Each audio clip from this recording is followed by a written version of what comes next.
Hello, everyone, and welcome to the Warrior Stories podcast, where we deep dive into the unique health journeys of everyday people like you and me. Health is often taken for granted, but it is not the default setting for so many of us. That is why we are here to inspire people to keep fighting, keep searching for answers, and for people to know that they are not alone. If any of that resonated with you, then be sure to click that subscribe button so you'll always know when we have a new episode out. Now today, we have a very special guest. We have Carrie Baquie with us today. Although she's based in Annapolis, Maryland, Carrie's work as a certified holistic chronic illness coach stretches far beyond her local area and into the vast virtual world. She empowers women who are sick and tired of being sick and tired. Can I just stop right there and say, yes? I agree with that statement. She empowers women who are sick and tired of being sick and tired to get unstuck, find clarity, and transform their experiences of illness so that they can reclaim the life that they love. When she's not helping her clients, she's playing taxi cab to her kids, spending time in nature, or just chilling to music. Welcome, Carrie. Thank you so much for joining us today. Hey there. So glad to be here. I'm so excited for you to be here for so many reasons. Because we obviously, like, whenever I have someone on the podcast, we chit chat for a little bit before we get started. And we really had to stop ourselves from getting into the meat and potatoes of all these topics, because I feel like we both have a lot to say. So I'm just so excited for our audience to hear your experience and to hear your opinions on so many of the things that you've gone through. Because I'm trying not to curse here. You've been through a lot of stuff. Let's put it that way. You can use whatever adjective you want, but yes. Well, I'll kind of let you get into it because this is your story, and I would love to hear just kind of how your experience started. Yeah. So, when you talk about start, I think when we start to get sick, it's subtle. There's symptoms and there's signs. And for me, that was the case. Sometimes it's sudden, like a heart attack or a stroke or a car accident. But for me, it was subtle. I started noticing memory issues.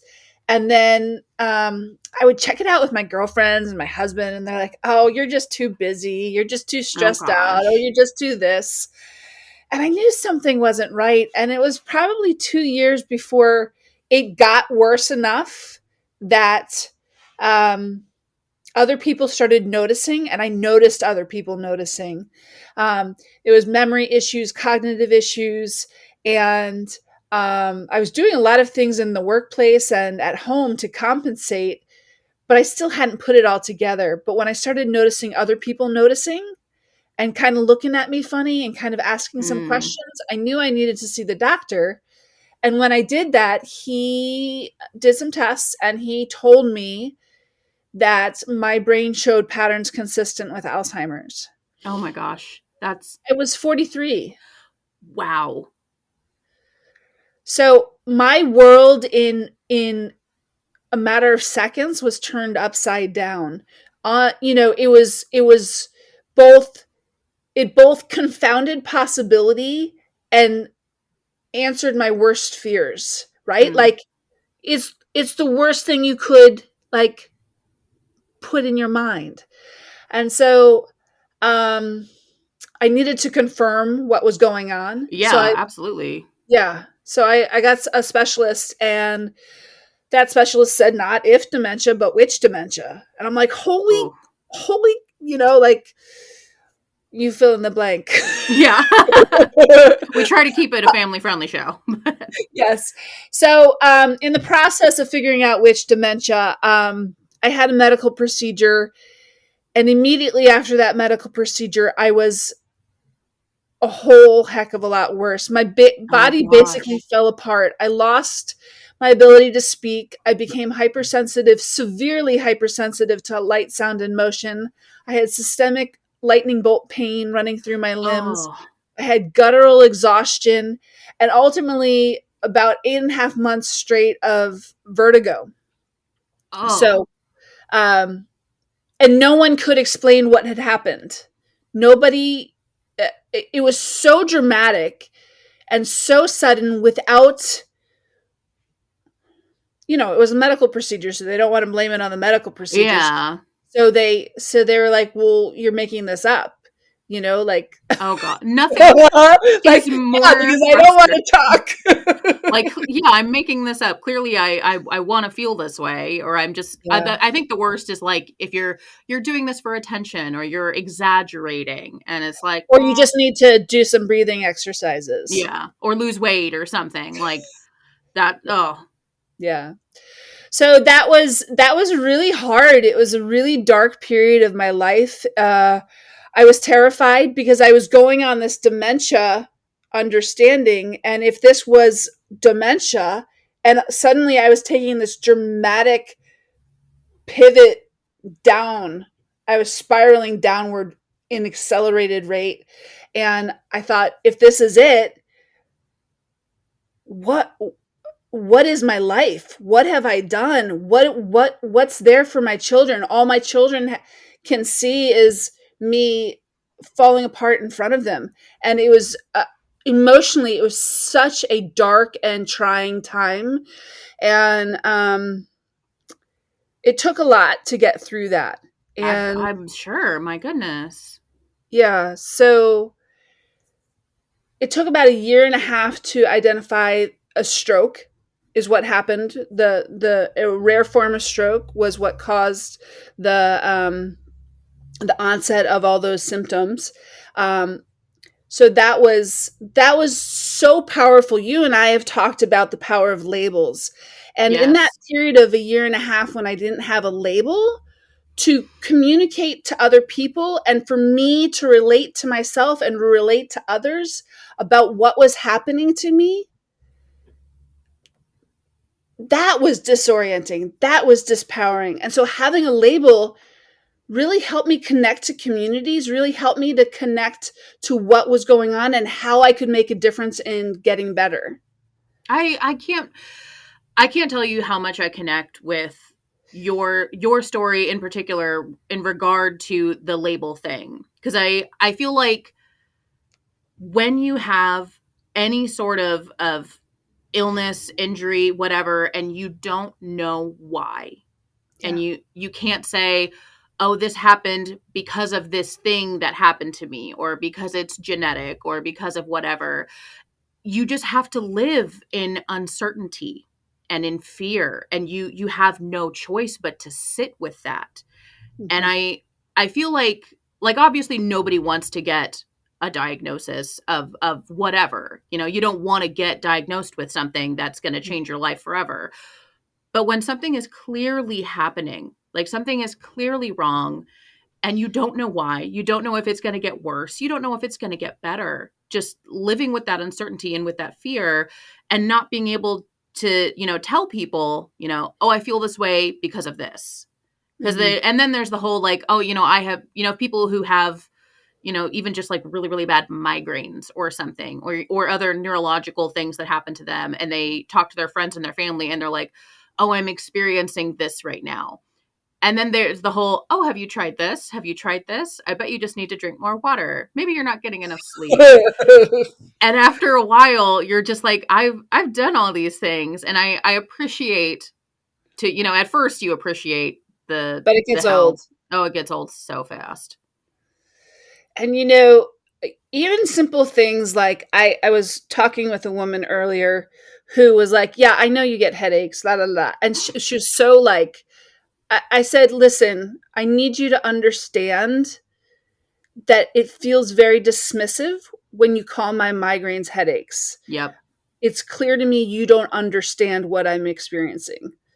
And and that's really hard to be able to say that, but it's so important because these people who are minimizing and dismissing, that's them. It took me a while to understand that. It took so much of my journey has been about mindset shifts and changing the way I think about things and the boundaries that I set up around myself. It's not walls, it's boundaries, and it's knowing what's mine and what's theirs. And so this woman, her calling my migraines headaches was hers, and I needed her to understand how that felt. Absolutely. Yeah. So I wonder what if you've had that kind of experience. Oh yeah. And I know I'm gonna have to do an episode on some episode of this podcast on me and my experience, because I have my own experiences. I have severe photosensitivity, and it does have neurological, I have neurological symptoms from it that aren't just a sunburn. So Yeah. like a lot of people will be like, "Oh, I know you're sensitive to the sun, like just put on sunblock." They're like, "Or just wear long sleeves." And I'm like, "Okay, it's a lot more than that. Like it's going to put me down for several hours if not a couple days. Like Yeah. it's going to cause, digestive issues. It's going to make my hands twitch for a couple days. Like it's Wow. it's it's more than just a sunburn." And Yeah. so, but also it feels like such a burden. And I wonder if this is your experience as well, but it feels like such a burden to constantly have to educate people.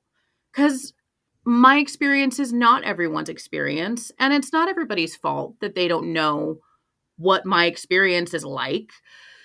But it takes so much energy to have to just take on like other people's dismissive attitudes about things, or they're just not understanding.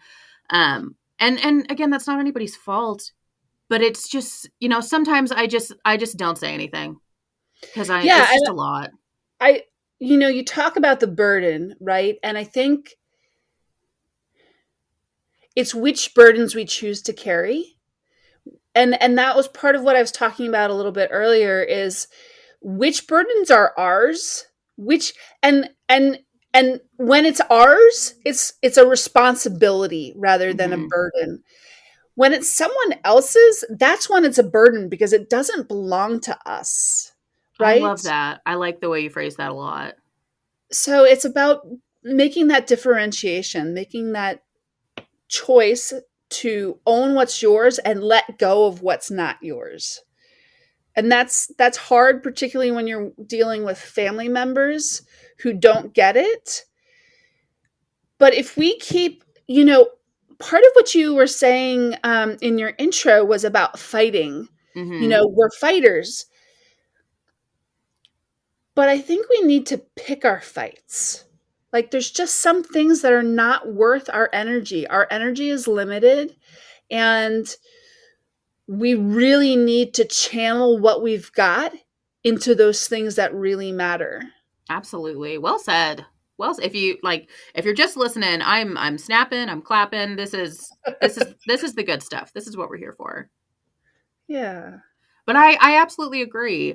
And I think one of the things that's really hard for people who are newly diagnosed with any sort of chronic illness, injury, disability, whatever, um, is learning to be careful with your energy, and Mm, to conserve energy and to use it wisely.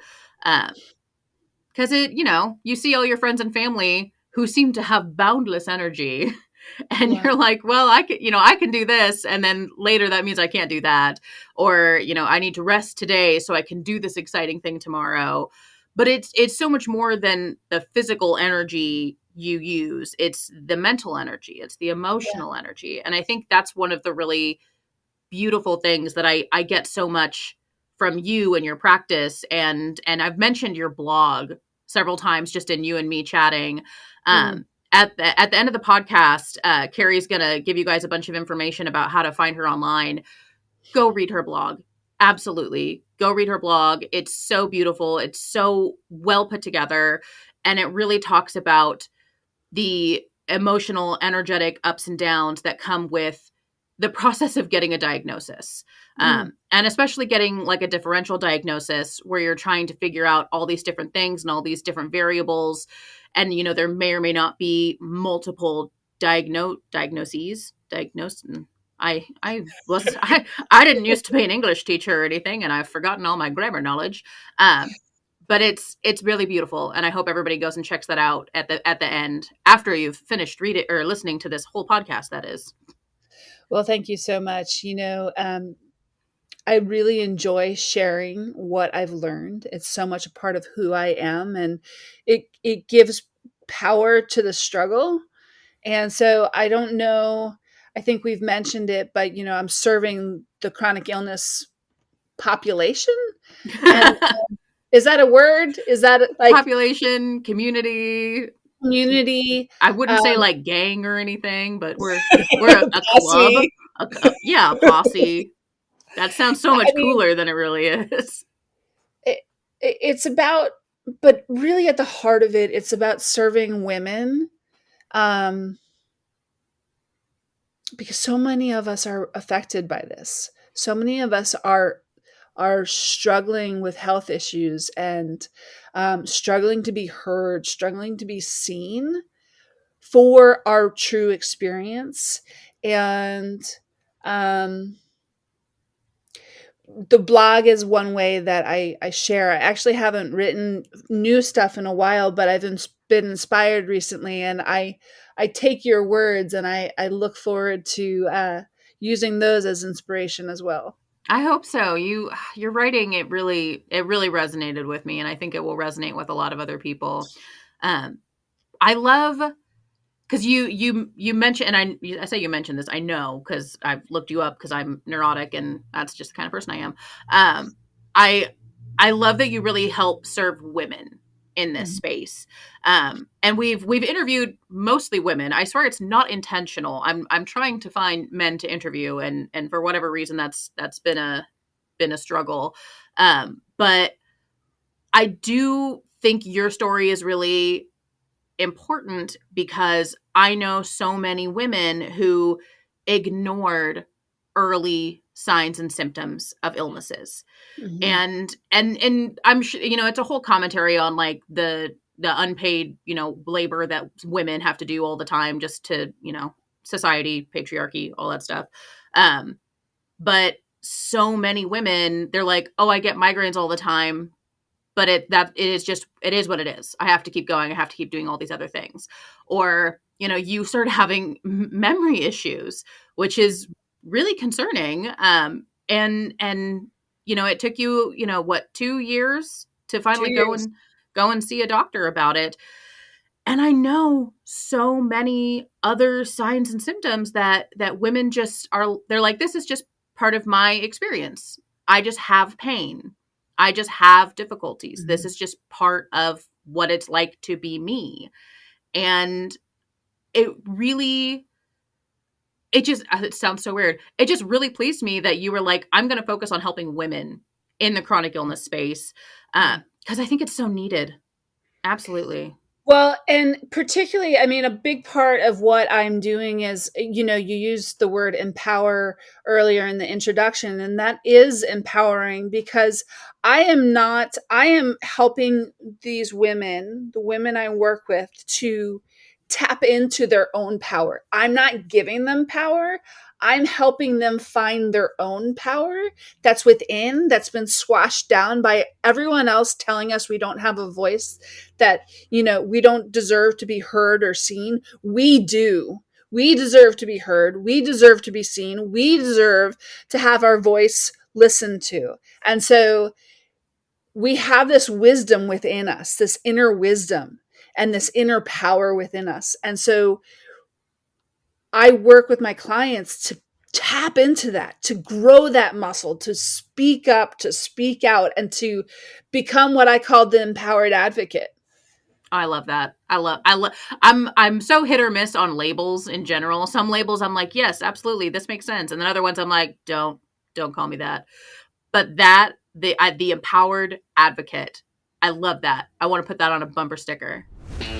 This episode of the Warrior Stories podcast is made possible by Haka Life Nutrition. Haka Life Nutrition believes in a whole body health approach, from a strong mindset, making smart food choices, encouraging daily exercise, and supporting your body with quality supplements. Haka Life Nutrition produces quality of life supplements that support your joint health, support your muscles, keep your heart healthy, and keep your brain active. Head to hakalife.com/warrior to learn more and get exclusive discounts. That's hakalife.com/warrior. All right, now let's get back to the good stuff. I love Let me that. put that on my to-do list. Yeah, where's the merch? I do have this it's funny that you say that, because I have this like vision, this I came up with this tagline, hope, healing, and thriving, very early. And that's what I'm offering, hope, healing, and thriving. And I imagine this necklace with 3 charms on it that say hope, healing, and thriving. And I have this vision of putting that out there, just as for us to have something to hold on to when we're in those tough moments. Does that make sense? Oh, absolutely. I think like, it is something in so many different cultures, like, whether it's a ritual, a token, a symbol of some kind, like people need something to hold on to that helps them, embody whatever it is they're trying to do, whether it's hope, whether it's safety, security, healing. The Like Haka Life Nutrition, the company that runs this podcast, phenomenal. We don't talk enough about them. They're phenomenal. The father and son that run the company are just phenomenal human beings, all about health and wellness. Just can't say enough good things. But the company is Haka Life Nutrition, and it's about the Haka, the cultural significance that has with the Maori people in New Zealand. And Okay. so it's, we need symbols, we need rituals, we need things that remind us to keep going, to be strong, to heal, to slow down, whatever that might Yeah. be. To ground us. Yeah. Oh my gosh. I could use that. But yeah, no, I think that makes a ton of sense. I haven't shared that with many people, and so now I'm sharing it on a podcast. Well, you're putting it out into the universe. You're Yeah. gonna, you're gonna make it happen one way or another. Or someone will comment on this and be like, "Where's the merch?" And then it will come into being after that. Yeah. Well, other questions that I have. You and again, I'm getting a lot of this just from like looking at your social media, from your website. You have multiple diagnoses, Yeah. and I again, you that the blog that I read, you said was a little older, so I don't know if your diagnosis process has gone further. What if you are comfortable talking about it, what other sorts of issues are you having to manage on a daily basis? Yeah. So, and I was feeling like, oh my gosh, we only told part of the story, and we can only tell part of the story. But really, at the highest level, I have over 8 chronic illnesses. But at the highest level, I the heart of what I was experiencing was brain injury, um, Lyme disease, and mold illness. And the Lyme disease and mold illness probably were what was going on at the beginning when they thought it was dementia. So it was Mm. mimicking the brain impacts were um, mimicking dementia. Um, so when they couldn't, the earliest diagnosis was functional neurological disorder. When they couldn't, and I'm not sure if you're familiar with that diagnosis. Yes and no. It sounds a lot like what my doctor calls a bucket diagnosis, when they Yeah, yeah, diagnose you with something just because they don't know what else it is. spot on. So it is a very much a bucket disorder. Although I have a lot of, I was really, really fiery pissed at my neurologist early on, because I'm like, you're just putting me in a bucket, and That's what it feels and like. and the history of functional neurological disorder way, way back is that it was originally called conversion disorder. And Mm. conversion disorder is, well, you're thinking something's wrong, so Oh, it's so just manifesting a in your body. giant psychosomatic thing. Yeah. And Well, so I really struggled with that, and I was really fiery pissed about that. And I'm like, help me understand. And there's been an evolution over time, over the 4 years since that original diagnosis. And what I've come to understand is my neurologist told me over and over again, it's not that. It's just that the hardware looks okay-ish. The software's not working, and we don't know why. I can kind of get behind that And metaphor, so simile. you can, and as you move through it and you start to do the things to calm the nervous system, as you move to do things to, he was often saying, well, what's the thought? What's happening before something goes wrong? And I'm like, no, it's not that. But what I can, and but there is an element of truth of the power of our mind and the power of the Absolutely. energy we're putting behind something. um and so I've evolved into owning that label. And I've also, part of what the bucket diagnosis is that, like, there's no reason, there's no cause. So where's your power? How can you solve it if you don't have a cause? Mm-hmm. And I was being told we don't know, we can't know. And over again I was told, you're just going to have to accept there's some things you can't explain. Which is infuriating. Oh, Infuriating. And when it ultimately came out that I had a stroke, the stroke is what played into the software malfunction, mm. right? The Lyme is what played into the software malfunction. The mold illness is what played into the software malfunction. So it's not that you can't have an explanation. It's really hard to figure that out because the brain is so bloody complex. I wish, So, hearing you talk about this, it makes me think about, this is going to sound so goofy. It makes me think about the show House, and yeah. how it depicted this super unrealistic image of like hospitals and like the medical community, because you think, oh, something really complex and weird is going on with my health. There's going to be a team of specialists who collaborate Uh, and get to the bottom of it and do detective work. And that's just, that's rarely been the case in my experience. And of the, so many people I've talked to who have been through similar experiences to you and I, one or two have said that they've had multiple doctors collaborate and work together to find out what's, to get to the bottom of stuff. yeah. And I wish, I wish the medical community, I mean, I don't want House because he obviously had problems. But I wish, Yeah, issues. yeah, just a couple. But I wish that more medical professionals were did a little more detective work.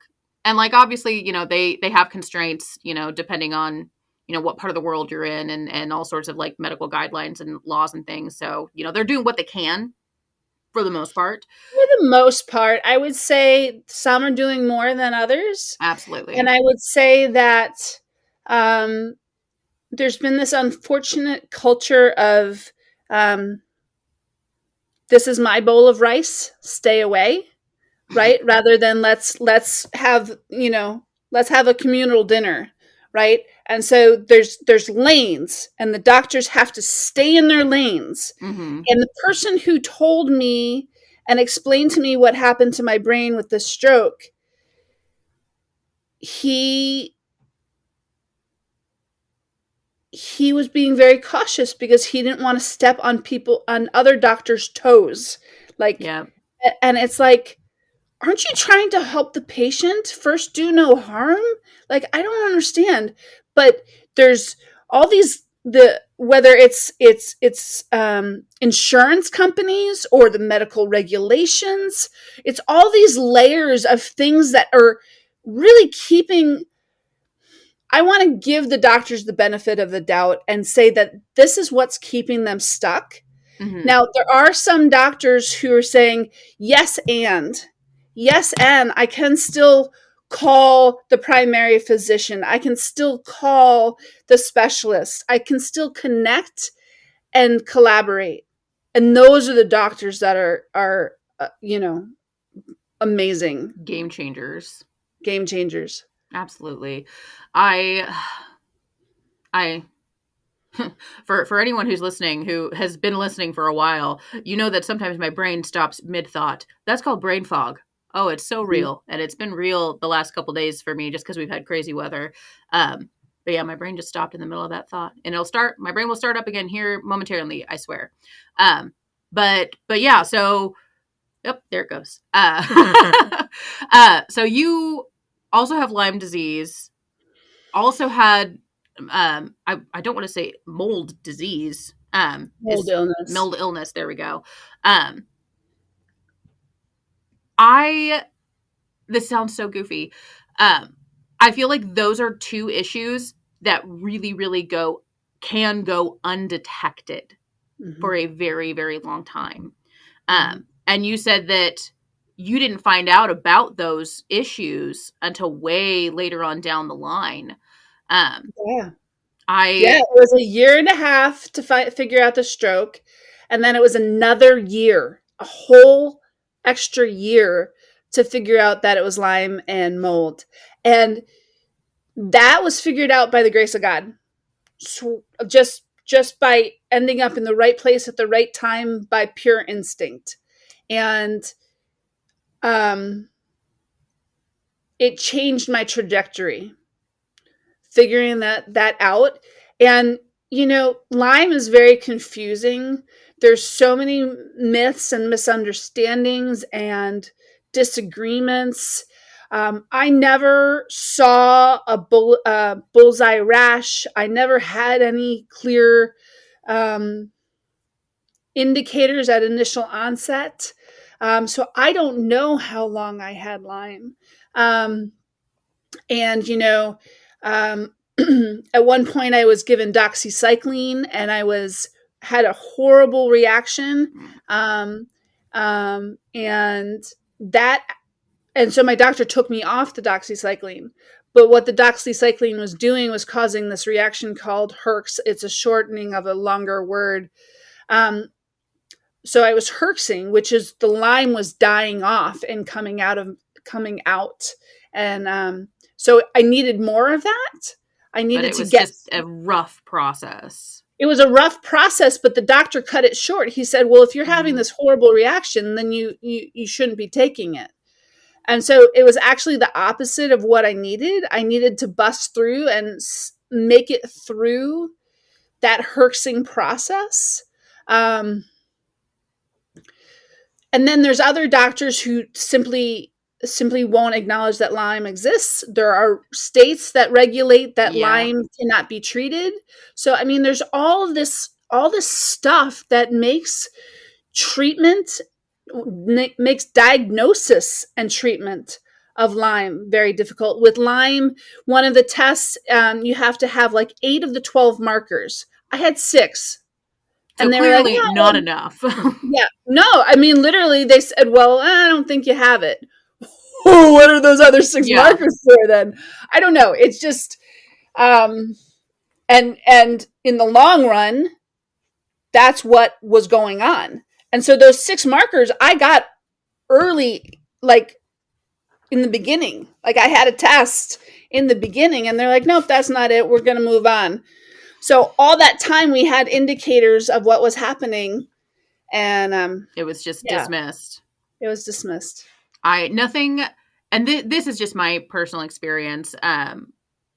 Nothing makes me more frustrated in the medical community when like something is clearly wrong, but it's not wrong enough. Like you're not sick enough to get a diagnosis or to have a medical professional take you seriously.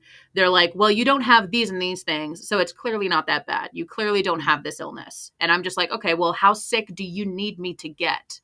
Because I don't know if this is your experience. I definitely want you to weigh in. I do a lot of stuff to be this sick. Like I do a ton of stuff to be as healthy as I am. It's a glass half full kind of thing. I maintain a healthier lifestyle, I would say, than 98% of the people I interact with in my daily life, family members, friends included. And I'm still not always healthy.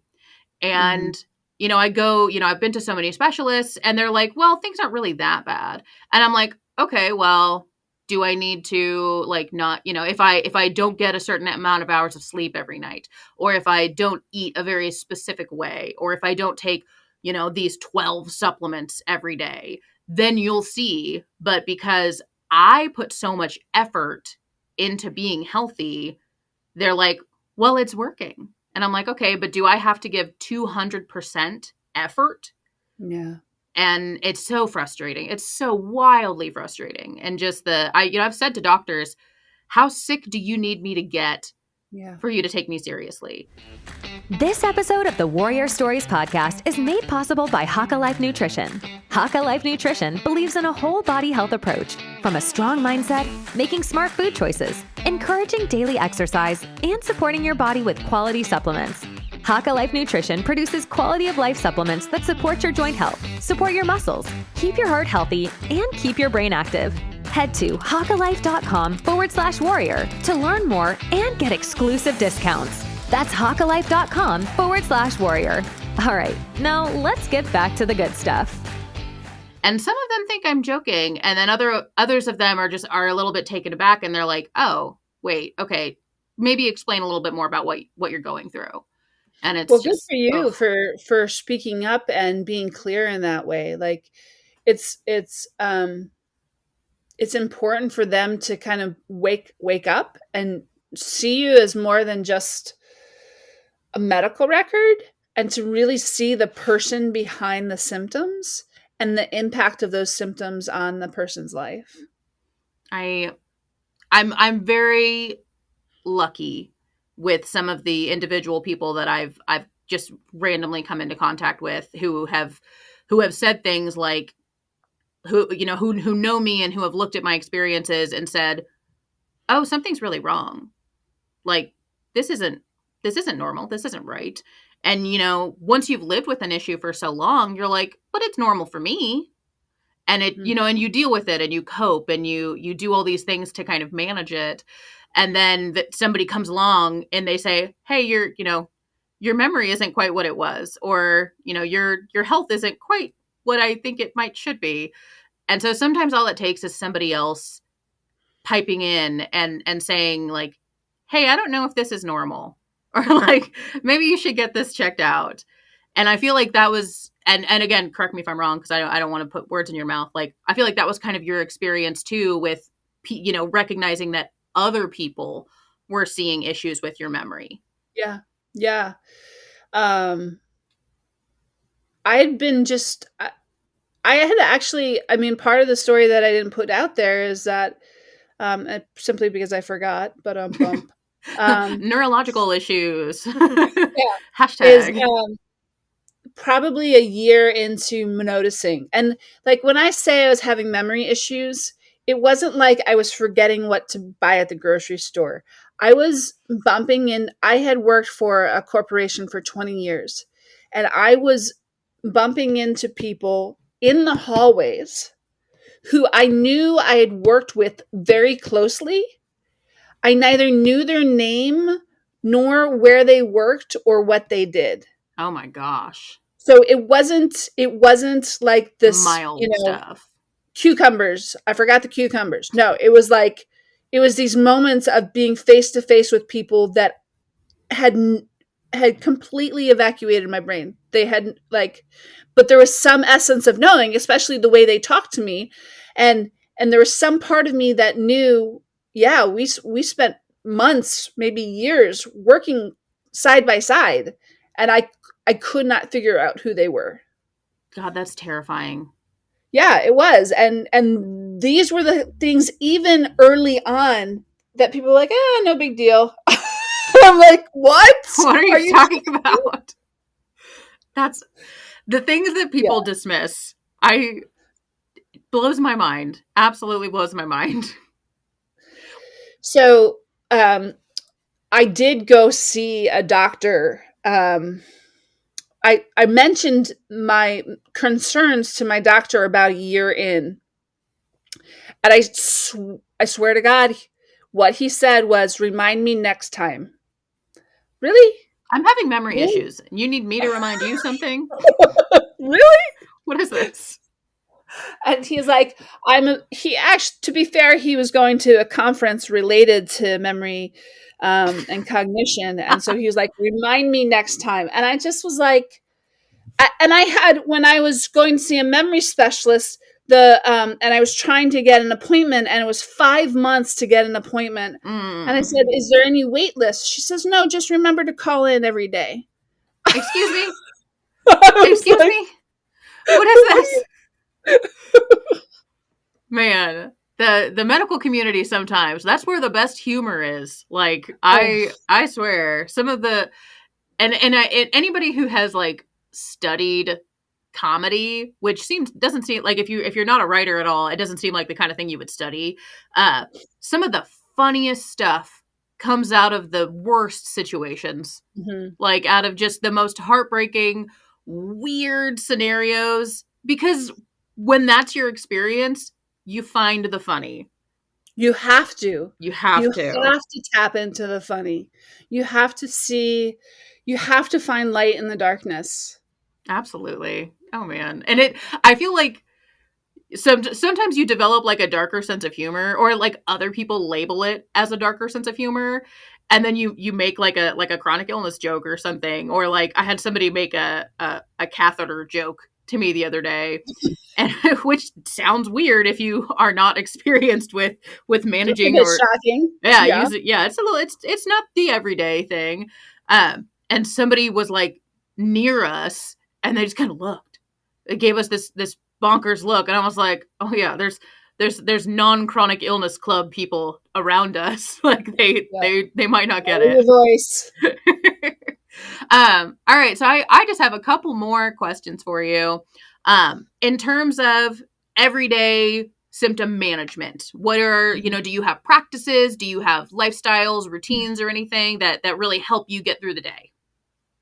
Yeah, I mean, the the practices are a blend of the physical, emotional, mental, and spiritual.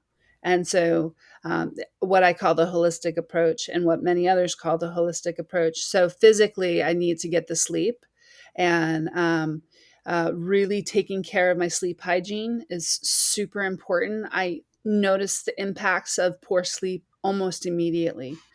Um, and then it is doing my practices in the morning to get grounded and centered, um, including connecting with spirit, uh, and my medicine. My medicine is a huge part of what keeps my symptoms in check. um, Nutrition, nourishing my body, it's such a simple thing, and even I struggle with it, knowing how much I need it. um, But it makes a difference, man. it does. And, I said to someone the other day, it's like, call the Food and Drug Administration for a reason, because food is a chemical, food is a Mm-hmm. drug. It impacts the way your body responds. And so really at the heart of it is the sleep, the nutrition of the mind, nutrition of the body. I love that. I've been swimming. Swimming is a very cathartic and easy on the body exercise. And so I've been building that muscle, and that's been feeling really good. But also the mental, the mind game that you play, and how you frame your day, that's really important to me. And I have this truth list that I reference every morning, and it's like, what's true for me independent of anything else, and how am I going to frame my day around that? Oh, I love that. What might and I don't know if you have this off the cuff. What might that truth list look like? And because if somebody's listening to this and they're like, maybe I should try that. Like, what might that look like for someone? Yeah, so I mean, some of the like um a question might be, what would love do? A affirmation might be, I am inherently worthy, or I am. One of the biggest healing moments where I felt a weight melt away from me was the moment I understood within my body and within my soul, if you will, that I am complete, whole, and unbreakable. No matter what disease, illness, or bad thing is happening, nothing can truly break me. I am whole, complete, and unbreakable. And that is on my truth list. I love that. I love that so much. That's like, I don't want to say it's going to make me cry, but like, I feel like that I am whole thing, because Mm-hmm. it's so easy when you are chronically not healthy to feel like something is missing, or something, something is inherently wrong with you. But there's nothing wrong with being sick. There's nothing wrong with having an injury or a disability. Like, it's not inherently good or bad. It just is. Mm-hmm. And I love that concept of like, I am whole. Mm-hmm. And that's going to stay with me. That's going to stay with me for a long time. Thank you I so love much for it. that. Yeah, absolutely. I have two final questions for you. Mm-hmm. Um, After going through everything that you've been through, and I know, you're only maybe like halfway through your journey. You've still got so much more Yeah. ahead of you. Yeah. But after everything that you've been through, how does it feel to be in the space that you're in now? Honestly, we all have so far to go and so much more distance to go. And so, yes, that's true. And I feel like a walking miracle. I feel like I have this gift every morning when I wake up, and I can be in my body and I can talk to you. And I can be in these lights. I can bear the sounds. I can bear the motion without the vertigo, without the pain, without all of it. It's it's it's both the absence, or it's the absence of symptoms, because they're controlled, and it's the abundance of opportunity that I feel so grateful for. Thank you. That I'm grateful that you're here. I'm grateful that you are where you are right now. I'm just uh this has been such an enriching, energizing conversation for me. And Oh, good. Well, for me as well. I hope it has been for our listeners as well. My final question is, what would you say to someone who is maybe at the start of a health journey? Maybe doesn't even necessarily have to be similar to yours, but like, Mhm. you know, there's something going on, and they're starting the process of getting a diagnosis or figuring something out. Yeah. I would say, if you're feeling alone, if you're feeling like no one gets it, I am here, you are here, we are here. We see you, I see you, I hear you, and your journey is valid, and your voice matters. So as you're going and getting started in your healing journey, know to speak up and speak out and speak your truth is so important and needed. Thank you. Oh man, this is I'm recording this a little earlier in the day, although it's noon right now, so it's not that early. And this is just going to put me in the best headspace for the rest of the day. Yay. Thank you so much, Carrie. Thank you so much for being here. Where can people find and connect with you online? Well, I make it pretty easy. It's my name, carriebaquie.com, and Instagram, Carrie Baquie. On Facebook, it's Carrie LM Baquie. I have two opportunities. One is a flare up recovery plan. That is a way to, when you're feeling good, to plan for the moments when you're not feeling good. How do you, what will you need? Who will you need to call? All of these pieces in this customizable plan that you write out. And you can sign up. You'll put that in the notes, I'm sure.